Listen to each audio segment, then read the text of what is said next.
आपण मैंने सब जानी आपणकर जनवरी 19 रे होता ओएसटीटी एग्जाम पिला माने एबे बहुत द्वंद्वर अच्छा केबे आसीबो ओएसटीटी रिजल्ट आ जो माने क्वालिफाई कले सर्टिफिकेट केमिति पाइबे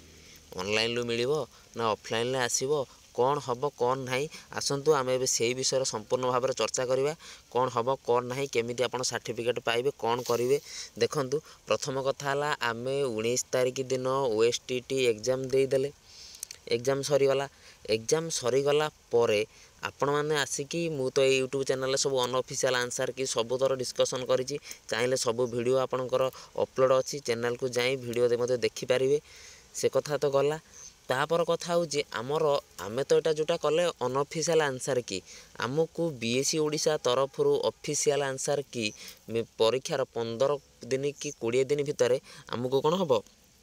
ऑफिशियल आंसर की मिल जाव आम तो यहाँ जोटा बनईकि आपको देचु आप जो देखी यहाँ सब अनऑफिशियल आंसर की सीए तांको तरफ जो आंसर की देबे एटा ठीक एटा भूल सब देबे सेटा देला परे पुणी 4-5 दिन भितर आपण मानक पई सुजोग रहिबो आपण माने क्लेम करि परिबे कि एटा ठीक अछि कि आपणकर को नंबरटा ठीक अछि सेटा भूल देछि आपण प्रमाण सह सेटा आपण क्लेम करि परिबे कि कोटा ओएसटीटी जेतिकि भी क्वेश्चन आपणकर भूल देइथिबो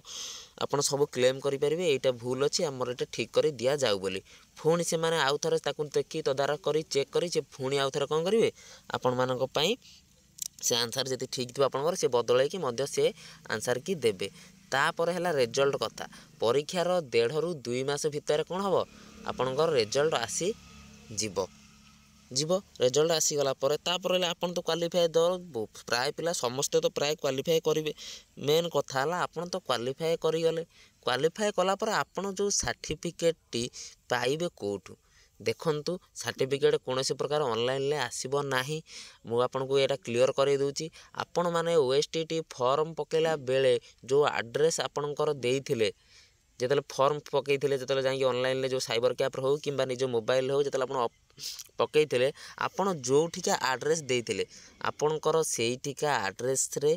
पोस्टाल भाया पोस्टाल आपणकर सर्टिफिकेट आसी आपण घरे पहुँचब आपण कतिकी मध्य सर्टिफिकेट आसला किछि दिन पूर्व आपण कति पोस्टाल तरफ गोटे एसएमएस आसीबो मु निजे मध्य एई पूर्व थर ओएसटीटी क्वालिफाई करिथिली मो कति मध्य सेमिति आसीथिला सेइतमे मु आपणकर मोर एक्सपीरियंस आपनको शेयर करूची आपण माने कोनोसी प्रकार चिंता करिवे नाही जो माने क्वालिफाई करिसंती श्योर शॉट आपणको घरे आसी सर्टिफिकेट पहुँचब भाया पोस्टाल ले आपणको पोस्टाल ले जाई रिजल्ट बाहरला परे मासे 1.5 मास कि 2 मास भितर